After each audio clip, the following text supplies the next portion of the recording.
What is the purpose of life is a requested video.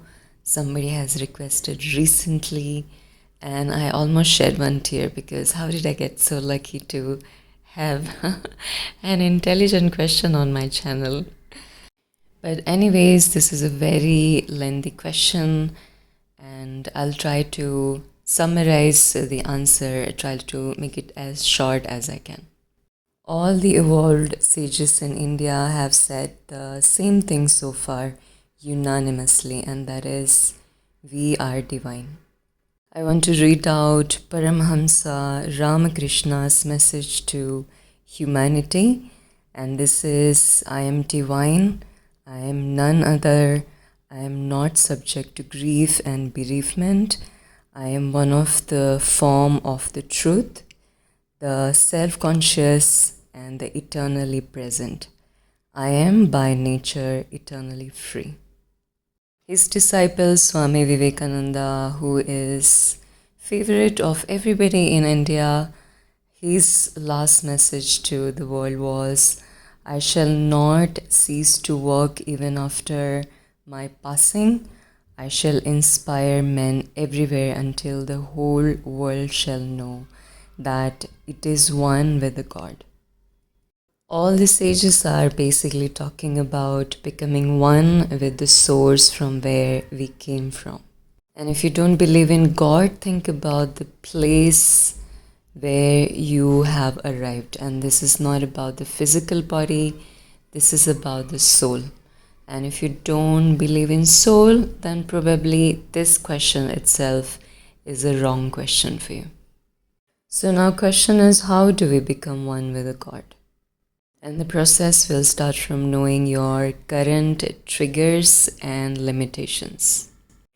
If you can manage to take a pause and see what is triggering you and why that is triggering you, that is going to become your teacher.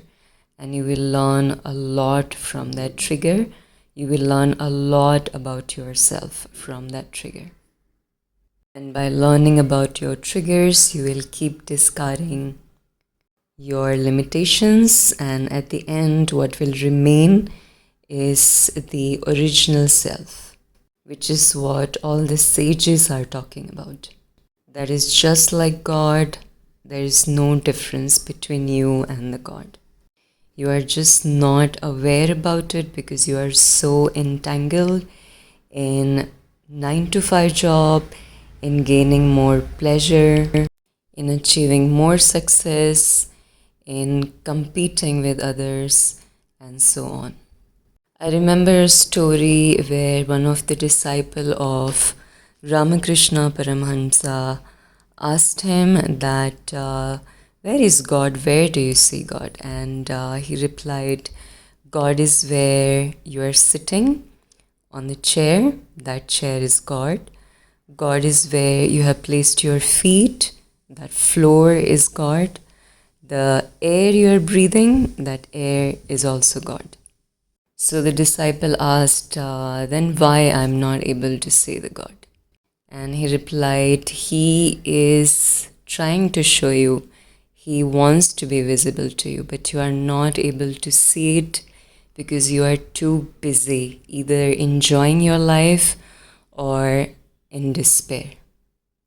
If you really understand what Ramakrishna Paramahamsa is saying, if you look in the mirror, the face you are looking at, that is God's face. And that also means if you are passing a judgment on somebody's looks, whether they are good looking or not good looking, you are ultimately judging God's creation. All the methods of yoga or any other spiritual practices and all the religions have the same goal. Same goal, but the different pathways to reach. And if you ask, why do we have to become one with God or source? It is to come out of this cycle of death and birth. Because here on this planet, nothing is permanent. Everything is in a rhythm. So if today is a happy day, tomorrow is not going to be so much happy day. and the third day, maybe it's going to be a happy day, and then that goes on. So, what's problem with that cycle? There is no problem unless and until you are not attached to happiness and sorrow both, which is known as state of sthita prajna, which is mentioned in Bhagavad Gita. Sthita prajna is where you are okay with success and failure.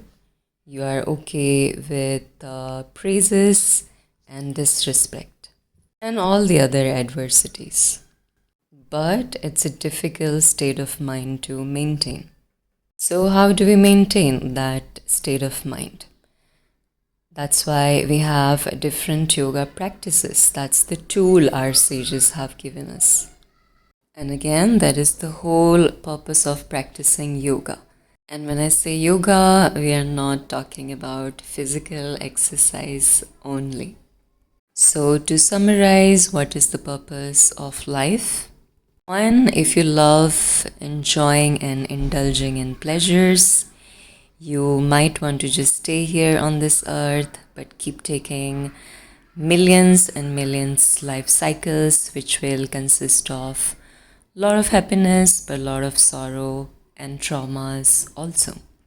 But if you want to come out of all of this drama, then you can take a path of Hatha Yoga, Bhakti Yoga, Gnana Yoga, or Karma Yoga to escape the cycle of matrix.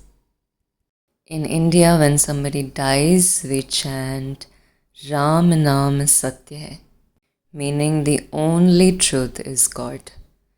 The only eternal reality is God. Everything else is an illusion. And this chanting is for people who are still alive. It's a message for them that you still have time to wake up.